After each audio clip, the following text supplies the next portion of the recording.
नमस्कार सभी को, स्वागत है रागदारी संगीत चैनल पर आपका। और चलिए बात करते हैं जो ऑप्शंस में आपके क्वेश्चन आते हैं, बड़े वाले क्वेश्चन, लेंथी क्वेश्चन जो आते हैं 6 मार्क्स वाले या 5 मार्क्स वाले।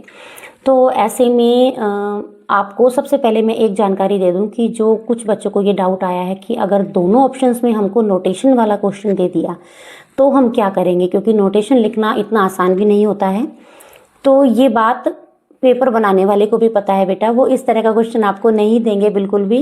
वो अगर एक तरफ आपको नोटेशन लिखने को देंगे तो दूसरी तरफ में या तो किसी ग्रंथ का परिचय देंगे या किसी संगीतकार का परिचय देंगे, या हो सकता है किसी राग का संपूर्ण परिचय आपको दे दें, तो वो आप आसानी से कर लेंगे।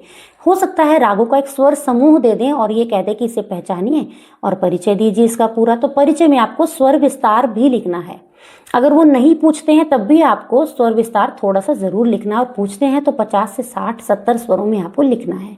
अब ये 50 से 60 70 स्वरों में आप कैसे लिखेंगे, तो 3-3 स्वरों के जोड़े बना के, जैसे सा गा मा है राग मालकोस में, सा गा मा गा सा गा सा मा, इस तरह से आप थोड़ा बहुत गुनगुना के गा के 3-3 4-4 स्वरों के फ्रेजेस बना लीजिए जोड़े में, और इनको आप कॉमा लगा लगा के लिखते जाइए तो रागों का स्वरूप हो जाएगा। ध्यान रखिए राग का वादी और संवादी क्या है। जो वादी है उसको आपने बार बार इस्तेमाल करना है, संवादी है तो थोड़ा उससे कम करना है।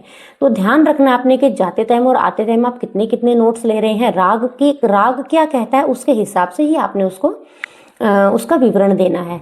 तो ये क्वेश्चन का डाउट क्लियर हो जाता है। तानपुरे का क्वेश्चन आता है कि तानपुरे को मिलाने की विधि बताइए। तो बेटा उसमें आपको सीधा ये नहीं लिखना है कि ये तानपुरे का चित्र रहा भाई, तानपुरे में 4 तार होते हैं, ये एक तंतु वाद्य है और ये इस स्वर पर मिलाए जाते हैं, इतना ही काफी नहीं होता है बेटा। आपको ये भी बताना है कि तानपुरे को बजाया कैसे जाता है। अगर तानपुरे को हम यहाँ पर लेते हैं तो हम 1 2 2 2 1 2 2 2 इस तरह से हम प्ले करते हैं तानपुरे को। तो ये भी आपको बताना है कि पहली और दूसरी उंगली से इसको प्ले किया जाता है तानपुरे को। ये सारा आपने अच्छे से विस्तृत उसका विवरण कर देना है, क्योंकि 6 नंबर का क्वेश्चन या 5 का आता है तो आपको अच्छे से बताना है। तानपुरे का जो चित्र बनाओगे आप उसकी लेबलिंग जरूर करनी है, और लेबलिंग करने के साथ हो सके, वैसे तो ये इंपॉर्टेंट है लेकिन थोड़ा सा लगता है कि हाँ नए बच्चे के लिए थोड़ा याद करने की चीज़ है, तो उसके जो लेबलिंग करोगे उसको जो पार्ट्स आप लिखते हो उनका भी आपको वर्क फंक्शन बताना है कि ये क्या चीज़ है, इसको क्यों इस्तेमाल किया जाता है, इसका क्या काम है, ये क्या सहायता करता है। ठीक है, ये सारा आपको थोड़ा थोड़ा बताना है, तब आपका ये क्वेश्चन यहाँ पर कंप्लीट होता है। और इतने ही बड़े क्वेश्चंस में ज़्यादा आपको यही आएगा बेटा। संगीत रत्नाकर आता है तो 7 अध्यायों का वर्णन देना है, संगीत पारिजात आता है तो आपने बताना है कि इसका क्या योगदान है, इस तरह के। और जीवनी आती है तो जीवनी में आपने बहुत अच्छे से लिखना है उनको कौन कौन से पुरस्कार मिले हैं, कैसे उन्होंने शिक्षा पाई है और क्या क्या उन्होंने कठिनाइयों का सामना किया, उनके योगदान क्या रहे हैं।